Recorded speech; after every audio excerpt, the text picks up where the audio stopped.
ዶክተር ይቅና ዓለም አበበ የያንጎ ኢትዮጵያ ካንትሪ ማኔጀር ናቸው።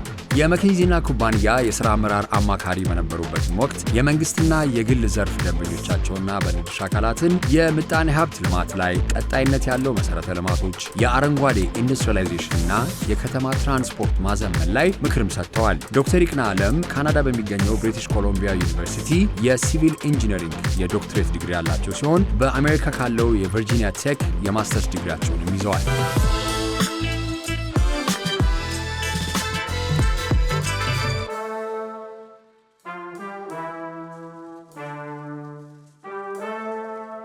የአዲስ አበባ ከተማ ትራንስፖርት በተለያዩ ዘርፎች ስንመለከት የከተማ አውቶቡሶች አሉ፣ ሚኒባሶች፣ ላዳ፣ እነዚህ ነበሩ።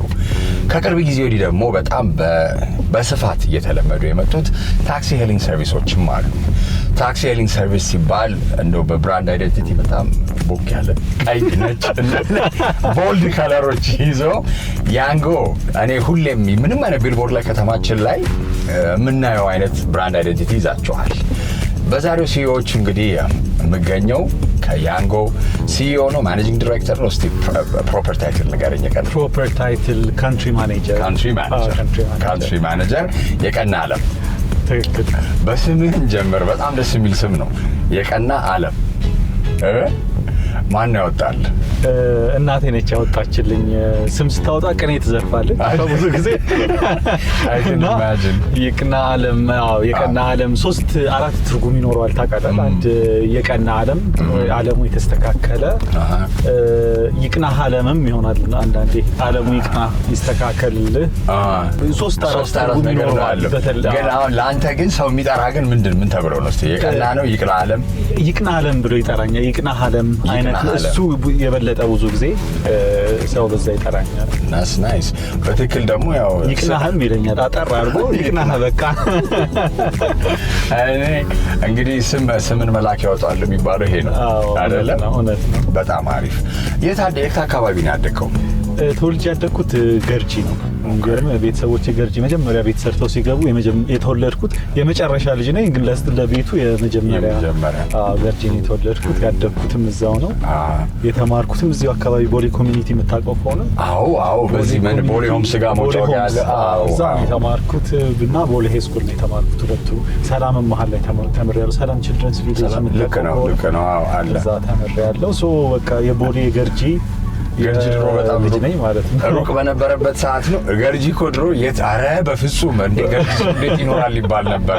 አሁን እንደዚህ መሀል ከተማ ሊሆን የሚገርምህ ያኔ ኮሚኒቲ እየተማርን ራሱ ማይረሳኝ መንገዱ ጭቃ ስለሚሆን አንዳንዴ ክረምት ላይ ቦቲ የምንይዝበት ጊዜ ነበረ።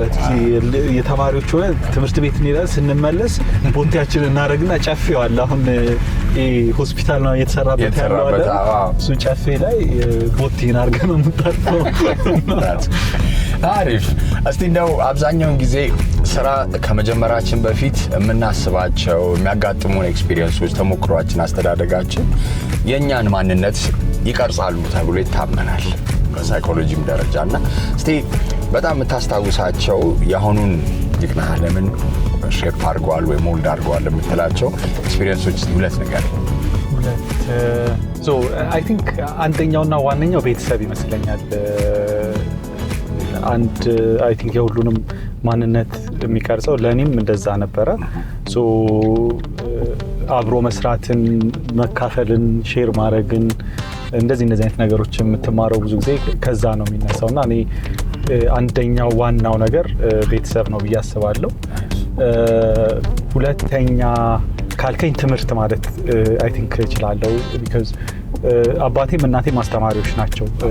ኤሌመንተሪ ስኩል አስተማሪ ነች እናቴ የነበረችው፣ አባቴም የሃይ ስኩል አስተማሪ ነውና ትምህርት ላይ ያላቸው ከነሱ ጋር ተያይዞ ያለውና በቤተሰብ ያለው ነገር እሱ ሁለተኛው ትልቁ ሼፕ ያደረገኝ ነገር ነው ያስባል። ትምህርት ማንሳት ጎበዝ ተማሪ ነበር።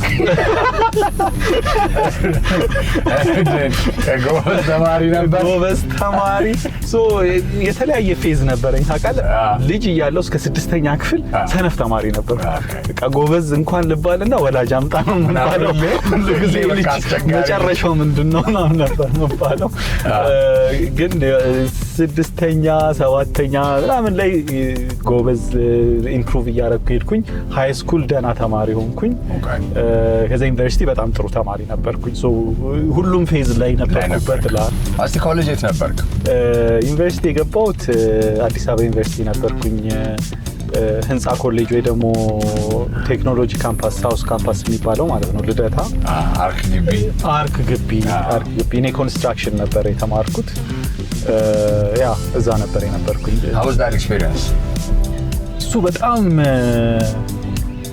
የሚገርም ኤክስፒሪየንስ ነበር። ታውቃለህ ልክ ከሃይ ስኩል ላይፍ ወጥተህ ልክ ኮሌጅ ስትገባ አንድ በጣም ዳይቨርስ የሆነ ተማሪዎች ጋር ነው የምትገባው። ጎንደር አዘዞ የሚመጣ ተማሪ አለ፣ ከመቀሌ የሚመጣ አለ። ሶ ዳይቨርሲቲው ራሱ አንድ ኤክስፒሪየንስ ነበረና በጣም ደስ የሚል ኤክስፒሪየንስ ነበር። አት ዘ ሴም ታይም ደግሞ በቃ በዛ ሰዓት በጣም ትምህርት የምወድበት ሰዓት ስለነበረ ሙሉ ታይም ካምፓስ ሆነ ላይብረሪ የገባ ማጥናት ማንበብ ምናምን አይ ቲንክ ዋን ኦፍ ትልቁ ግሮዝ ትራጀክተሪ እኔ በህይወቴ ልክ ዩኒቨርሲቲ ስገባ ነው ብዬ አስባለሁ። እና በጣም ጥሩ ኤክስፒሪየንስ ነበር። አሪፍ። እስቲ እንደው ሁሌ የሚነሳ ክርክር አለ እና ሰልፍ ኢምፕሎይመንት ወይ የራስን ስራ መጀመር። አሁን ለምን እንደው ዩኒቨርሲቲ ተማሪዎች ሲመረቁ እንደ ድሮ እንደኛ እንደው ሲቪ አዘጋጅቶ የመበተን ነገር የለም። ምንድነው የራስን ስራ መጀመር ነው። ወዲያው ያንን ነገር ያስቡታል ስራ ፈጠራ ላይ። እስቲ ሁለቱን ነገሮች ብታነጻጽር እንደው የትኛው የተሻለ ነው ትላለህ? እንግዲህ የኔ ፐርስፔክቲቭ ምን መሰለ፣ ስራ ፈጠራ ለሚችል ለቻለውና አይዲያው ላለው ሰው ሁልጊዜ አዋጭ እሱ ነው።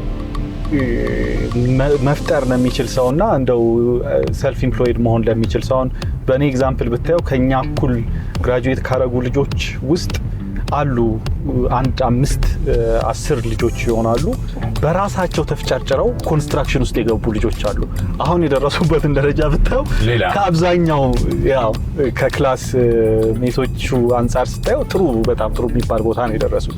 በኤክስፒሪየንስ አት ዘ ሴም ታይም ግራጁዌት አድርገው ተቀጥረው ሲሰሩ የነበሩትን ብታያቸው የደረሱበት ደረጃ መጀመሪያ አካባቢ ትንሽ ኢምፕሎይመንት ኮምፎርታብል ይመስለኛል። ግን ከዛ በኋላ ግን ግሮስ ትራጀክተሪን ስታየው ብዙ ጊዜ ሰልፍ ኢምፕሎይመንት የተሻለ ቦታ ያደርሳል።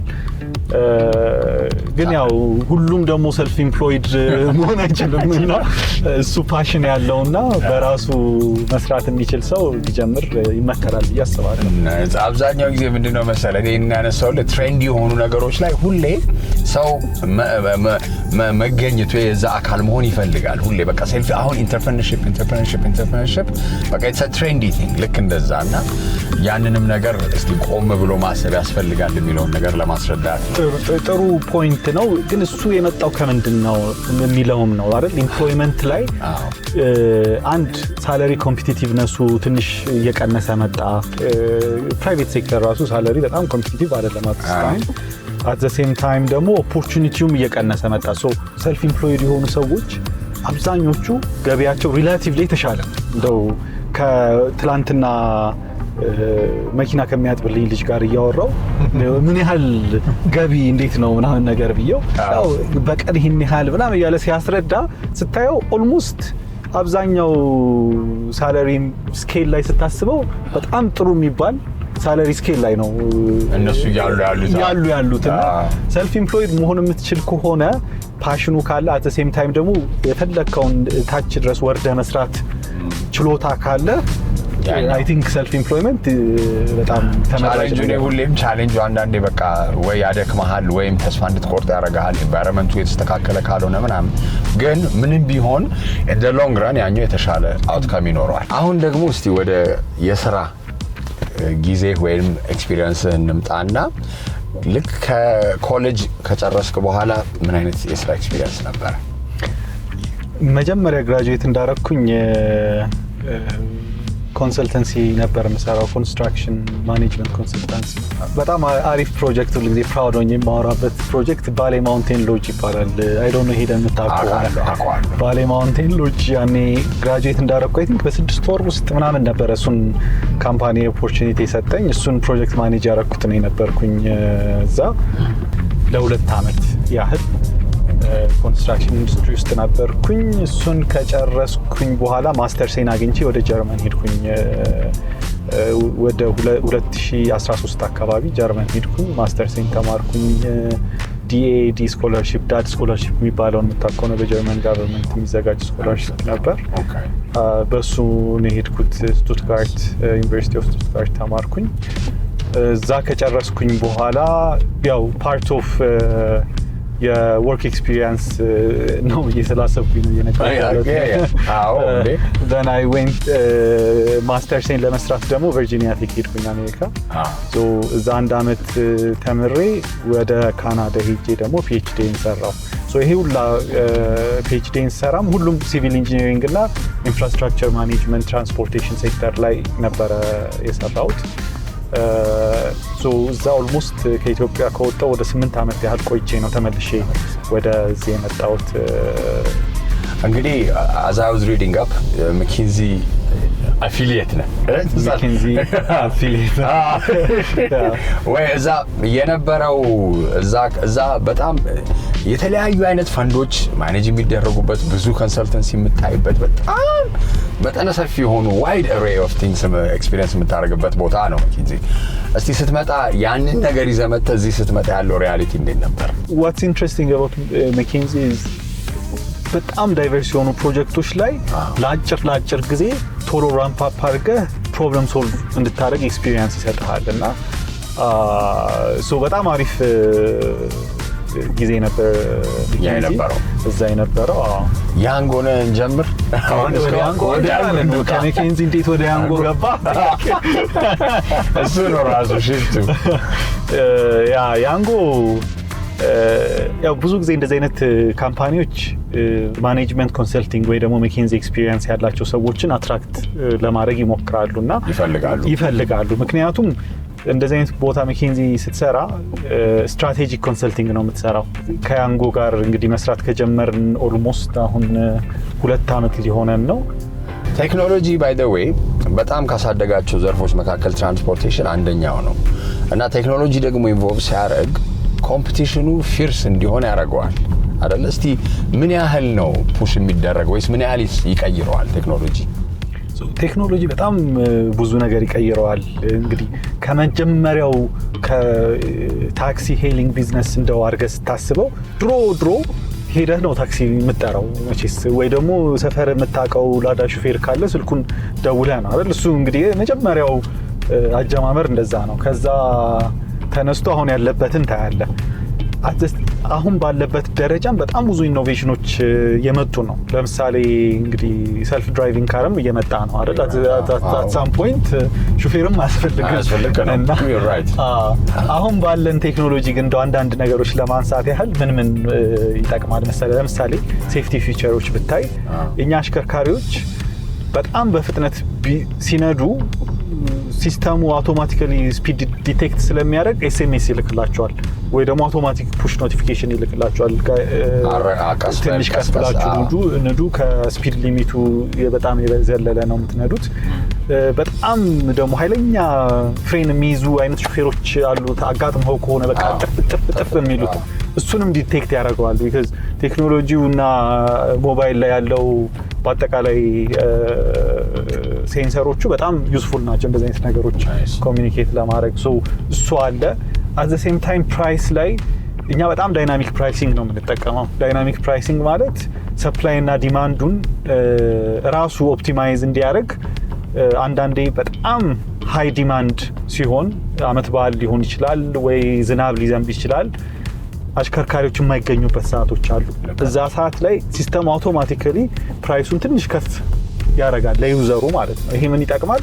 ያው ትንሽ ዘግየት ብሎ መሄድ የሚያስብ ሰው ካለ ጊዜውን ጠብቆ ይሄንን ከምከፍል ዘግየት ልበል ብሎ መሄድ ይችላል። ድራይቨሮች ደግሞ ዋጋ ጨምሯል ስለዚህ አትሊስት አቬይለብል መሆን አለብኝ ብሎ ኢንሴንቲቫይዝድ ይሆናሉ እና ፕራይሳችን እንደምታውቀው ተመጣጣኝ ነው። ግን at the same time እንደዚህ አይነት ኢሹዎች ሲፈጠሩ አውቶማቲካሊ ፕራይሳችንን አጀስት የምናደርግበት ሁኔታ አለ። ይሄም እንደ ኤፌክስ ፍሎት እየተደረገ ነው ኤግዛክትሊ ጥሩ አናሎጂ ነው ኤፌክስ ፍሎት እያደረገ ነው ራሱና ዲማንድ እያየ ፍሎት የሚያደርገው ማለት ነው እሺ እስቲ ያንጎ ሌት ኤንትራንት ነው እንበል ወይም ቆይቶ የመጣ ቢካዝ መጀመሪያ የነበሩ ብዙ የታክሲ መጥሪያ መተግበሪያዎች ስላሉ አንድ ዘርፍ ላይ እስቲ መጀመሪያ ፈርቀዳይ ስትሆን ያለው ጥቅም ጉዳት ደግሞ ቆይተ ስትመጣ ደግሞ ያለው ጥቅም ጉዳት ምንድነው እስቲ መጀመሪያ ፈርስት ቱ ማርኬት መሆን ያለው ጥቅሙን እንጀምር ጥቅሙ ይሄ ቶፕ ኦፍ ማይንድ የሚባለው ነገር አለ አይደለ ቶፕ ኦፍ ማይንድ ማለትም ሰው አሁን ቦትልድ ዋተር ስቲል ሃይላንድ ነው የሚለው ልክ ነው በቃ ስምህን ትተክላለህ ያንጎ አባት ስም አለው መጥራት ስለማይችል ነው ሶ ሁሉም አባት ስም ይኖራልና ፈርስት ቱ ማርኬት መሆን ያንን አዌርነስ እና ቶፕ ኦፍ ማይንድ ኮሚኒቲው ውስጥ እንዲዘልቅ ይረዳል at the same time first to market ስትሆን ብዙ ቻሌንጆች ታሳልፋለህ አሁን የኛ ማርኬትን ያለማመዱትን ካምፓኒዎች ብታስብ ያሉትን ቻሌንጆች ብታወራቸው ሲዮቹን ዋጣርጎ ስለውት ነው አው ያወሩልሃል ችግር የለውም አሁን አልፎታት ግን ያኔ ከላዳ ጋር ያለው ሽኩቻ አለ ሬጉላቶሪ ኢሹዎች አሉ በጣም ብዙ እሱን ሁሉ አልፈህ ነው ኦፕሬት የምታረገው ሌት ቱ ማርኬት ላይክ እንደኛ ደግሞ አርፍደህ ስትገባ የምትጠቀመው ዩዘር ኦልሬዲ ተለማምዷል ማርኬቱ የሚፈልገውን ያውቃል ምን ላይ ባግዝ ወይ ምን ላይ የተለየ ነገር ባመጣ የተሻለ ተቀባይነት አገኛለሁ የምትለውን ታውቃለህ ዩዘሩን ገና ደውለት ስለ ታክሲ ሄሊንግ ሰርቪስ አታስተምረው የሚያውቀዋል እስቲ እንደው በጣም ፊርስ ኮምፒቲሽን ካለ አንዳንዴ ከፖዚሽኒንግም አንፃር ያሉት ቻሌንጆች ስላሉ ነው አሁን አንዳንዴ የእናንተ ደንበኞች ሁለት ናቸው ብዬ ነው ማምነው አሽከርካሪዎቻችሁ አሉ ደግሞ ተሳፋሪዎቻችን እንደኔ በቃ አለ ማህበረሰቡ ደግሞ አካላቶች አሉ ሶ ለሁለቱም አሪፍ የሆነ ፕሮዳክት ዴቨሎፕ ለማድረግ ምን ያህል ነው ፑሽ የምታደርጉት ለምን በጣም እንድቀደም እንዳነሳ ነው ውድድሩ ከባድ ነው ለምን በሁለት ብር ዲፈረንስ ካላት በ1 ኪሎ ሜትር ትልቅ ልዩነት ያመጣል መጨረሻ ላይ ሶ ከዛ አንፃር እስቲ በምን መልኩ ታደርጋላችሁ ሶ እንዳልከው ራይድ ሄሊንግ ማርኬት ላይ ኢንክሉዲንግ የታክሲ ሄሊንግ ካምፓኒውን ጨምሮ ሶስት ዋና ፕሌየሮች ናቸው ያሉት ተጠቃሚው ዩዘሩ አለ ድራይቨሩና እኛ አለንና ኢንትረስቲንግሊ የሁሉም ፍላጎት ዘሴም አይደለም ለምሳሌ አሽከርካሪው የሚፈልገው ዋጋው በደንብ ከፍ እንዲል ነው የሚፈልገው ተጠቃሚ የሚፈልገው ደግሞ ዋጋው በጣም ዝቅ እንዲል ነው የሚፈልገው እኛ መሃል ላይ ሁለቱን ኦፕቲማይዝ የማድረግ ስራ ነው ያለን ማለት ነውና አንደኛ ነገር ለተሽከርካሪውም ለአሽከርካሪውም ፕራይሱ ኦፕቲማል የሆነ የትኛው ነው የሚለውን ፊገር አውት ማድረግ ኢዝ ኢምፖርታንት እሱ ነው የመጀመሪያው የቤት ስራው እሱ ነው ሶ አሽከርካሪውም እንዴት ነው አትራፊ መሆን የሚችለው ተጠቃሚው ድሮ አንድ ብቻ የሚጠቀም በሳምንት ከሆነ 2-3 እንዲጠቀም ምን ማድረግ እንችላለን የሚለው ነው የመጀመሪያው ፕሮብለም ሶልቪንግ ሴሽን እቺኛይቱ ጋር ነው እና አለ አይደል ላይክ ዊክሊ አክቲቭ ዩዘር አለ ዊክሊ አክቲቭ ዩዘር ምን ያህል ነው ፍሪኩዌንሲው የሚጠቀመው እሱን ፍሪኩዌንሲ ለማሳደግ ምን ባረግለት ያሳድጋል የሚሉት ጥያቄዎች አሉ አሽከርካሪ ደግሞ ነዳጅ ኮስቱ ምን ያህል ነው ምን ያህል ሰዓት አውጥቶ ምን ያህል ማግኘት አለበት ይሄን ለማግኘት በአንድ ትሪፕ ነው ማግኘት ያለበት ወይስ ቶሎ ጥሪ አግኝቶ ቢያገኝ ይሻላል የሚለውን ሶልቭ ማድረግ አለ አሁን የኛን አፕሊኬሽን ብታየው አሽከርካሪ አፕ ኦን ካረጋ ጥሪ ማገኝበት ደቂቃ የለም ይሰለቻቸዋል ጥሪ ነው በቃ ጥሪያችን በጣም ብዙ ነው ሶ ምንድነው የምናበረታታው ብዙ በመስራት ብዙ ማትረፍን ነው የምናበረታታው አፎርዳቢሊቲያችን ተመጣጣኝ at the same time አሽከርካሪዎች ደግሞ የሚጠቀሙበት እና የሚያተርፉበት አፕሊኬሽን እንዲሆን ነው እየሰራን ያለነው that's nice እንደው አሁን ያለነው ID6 ውስጥ ስለሆነ የሳቸው መኪና ነው ID6 ውስጥ ስላለን ሁሌ እያሰብኩት ነው እስቲ ስለዚህ የኤሌክትሪክ መኪናዎችና የነዳጅን መሰረት ያደረጉ የተለያዩ አይነት ፕራይሲንግ ሬቶች ምናምን አማራጮች አለ እንደዛ ብለ ማስቀመጥ ሶ አማራጮ አለ ግን መጀመሪያ አድቫንቴጁን እና ዲስአድቫንቴጁን እናውራው ራይት ኢቪ መኪና ሲሆን ኦፕሬቲንግ ኤክስፔንሱ በጣም ይቀንሳል ማለትም አሁን ቪትስ ቶዮታ ቪትስ ቢኖርህ ወይ ደግሞ ኮሮላ ቢኖርህና ራይድ ታክሲ ሄሊንግ ቢዝነስ ላይ ብትሰራ በደንብ ለሚሰራ ሰው መንዝሊ ሜቢ 40,000 ብር ሊያወጣ ይችላል ለፊውል ኮስት ኢቪ ከሆነ 5,000 ብር ላታወጣ ትችላለህ ስፔሻሊ ቤት ቻርጅ የምታረግ ከሆነ ማለት ነው ስሎ ቻርጀር ማታ ሰክተን ስለዚህ 40,000 ብር እና 5,000 ብር መንዝሊ 35,000 እስከ 40,000 ብር ፕሮፊት ማርጂን ይጨምራል ማለት ነው ሶ አንድ እሱም በል at the same time ግን ኢቪ ገና ማርኬቱ ላይ ሰው እየተለማመደ ያለው ፕሮዳክት ነው ማለትም ሪሴል ቫልዩን አያውቅም ሰው ኢቪውን ራይድ ሄሊንግ ላይ 5 ዓመት አሰርቶ ባትሪ ሪኒው ላይክ ቀየር ቢባል ስንት እንደሚፈጅበት አያውቅም ስለዚህ ኮስቱን ደግሞ አያውቅም ሶ አንድ ደግሞ አንሆን አለበት የማይታወቅ ነገር አለበት ሶ ሪስክ አለው የራሱ ሪስክ አለው ኢቪም የራሱ ሪስክ አለው ስለዚህ ኢቪ የሚሰራ ሰው ራሱን አነስ ያለ ዋጋ ብቻ ለኢቪ ልስጥ ብትል ይሄ ሰውዬ የማይታወቀውን ሪስክ ከቨር የሚያደርግበት ሬቨኑ ወይ ደግሞ ኮንቲንጀንሲ ፕላን አይኖረውም ሴቭ የሚያደርገውም ነገር አይኖረውም ሶ ኢቪ ባለቤቶችን እኛ የምናበረታታው በጣም ጥሩ ቴክኖሎጂ ነው መጠቀም ነው እኔም የምጠቀመው ኢቪ ነው at the same time ግን ከሚያገኙት ሴቪንግ ጥሩ የሆነ ለነዳጅ የሚሆነውን ፖርሽን ሴቭ አድርጉት ነው ግን ያንን የኢቪ ባለቤቶችን ችግር ደግሞ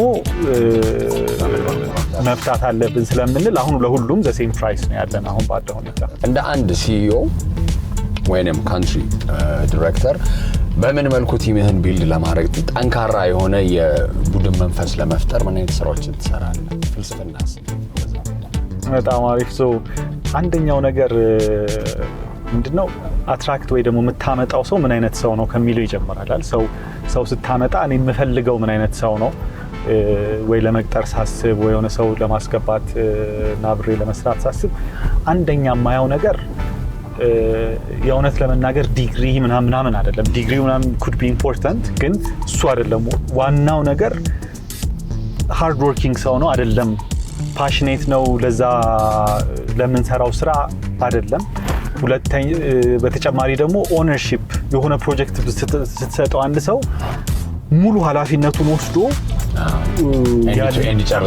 ኤንድ ይጨርሳል ወይ ነው የሆነ መሃል ላይ ችግር እኮ ሊያጋጥም ይችላል ግን ችግር ሲያጋጥም ችግሩን ማን ያግዘኛል እኔም ልሆን ይችላል ተመልሶ እኔ ጋር መጥቶ እዚህ ጋር አጋጥሞ ወዴት ልሂድ ወደዛ ምናምን የሚል ሰው ነው ወይስ ሄደ መልሰ ስትጠይቀው ያ ፕሮጀክት እንዴት ሆነ ስትለው ያ ፕሮጀክት ይሄ አጋጥሞኝ እኮ እየጠበቅኩኝ ነው የሚልና ይሄንን ሶልቭ ለማድረግ እየሞከርኩ ነው የሚል ሰው የተለያየ ነው ሶ ኦነርሺፕ ካለው ሃርድ ወርኪንግ ከሆነ እና ፕሮባብሊ አብዛኛው ሰው ቱ ሳም ሌቭል ስማርት ከሆነ እነዚህን ሰዎች አይቼ ነው ቲም ውስጥ ማስገባት እንፈልገው ቲም ውስጥ ከገቡ በኋላ ደግሞ በተቻለ መጠን ማይክሮ ማኔጅ ማድረግ አለብን ቼኪን አለን ኖርማሊኛ ጧት ሁሉ ጊዜ ቼኪን እናደርጋለን ፕላናችን ምንድነው ምናምን እንባባላለን ወንጭ ሄደን ነበር ያልኩ ቲም ቢልዲንግ ይሄ ፐርሰናል ሪሌሽንሺፑ ደግሞ ኢዝ ኢምፖርታንት ማለት ምን አይነት አለቃ ነው የሚሉ ይመስላል እስቲ ነው አለቃም ቲም ብጠይቅ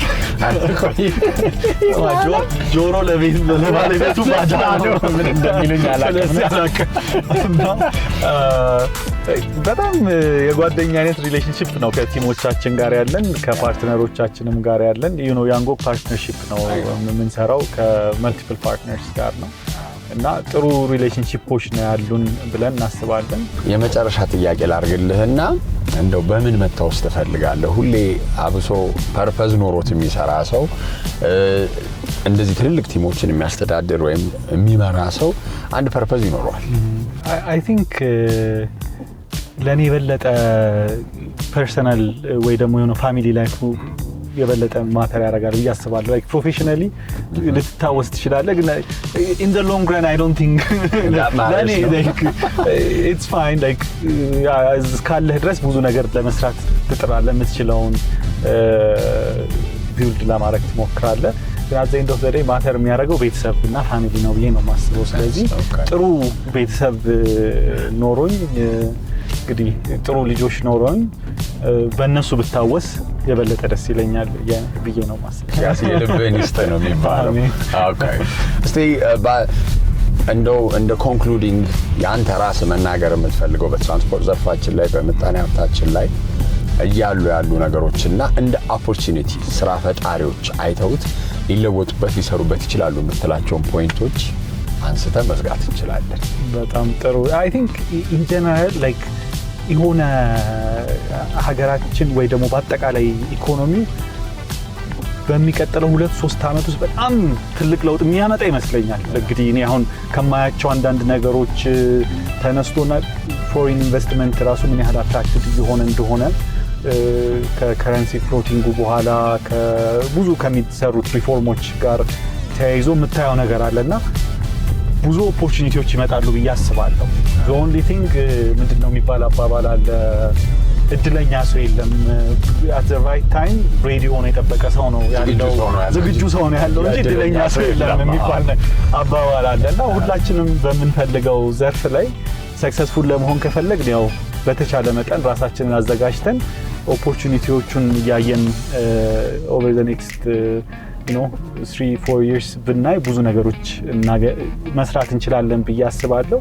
ባለፈው አንድ ኮሊጌ ከውጭ መጥቶ ያወራን እኔ like I feel like የሆነ ኒውዮርክ ወይ ምናምን ከ100 አመት በፊት ያለችበት ደረጃ ላይና የመነቃቂያው ሰዓት ላይ ያለን ነው የሚመስለኝ እያለኝ ነበረ ሲያየው ከተማውን ያለውን ለውጥ። እዚህ አስበው ከኒውዮርክ ከ100 አመት በፊት መሬት ገዝተህ የሆነ ነገር ሰርተህ ቢሆን አሁን ያለነ ለቤተሰብ ለትውልድ የሚተርፍ ነገር ይኖርሃል። አይ ቲንክ ብዙ ኦፖርቹኒቲዎች አሉ ብዬ አስባለሁ። ሁሉንም ነገር በፊልዳችን ፎከስ አድርገን ከሰራን ጥሩ ነገር መስራት እንችል ይመስለኛል። በጣም አመሰግናለሁ። እንግዲህ ለቆይታችን ጥሪያችንን አክብረህ እዚህ ድረስ በጠዋት አስወጥቼ እዚህ ድረስ ስለመጣ በጣም አመሰግናለሁ። መልካም የሥራ ዘመን እመኛለሁ ላንተም ለአንጎም ቲም። Thank you so much. Thank you.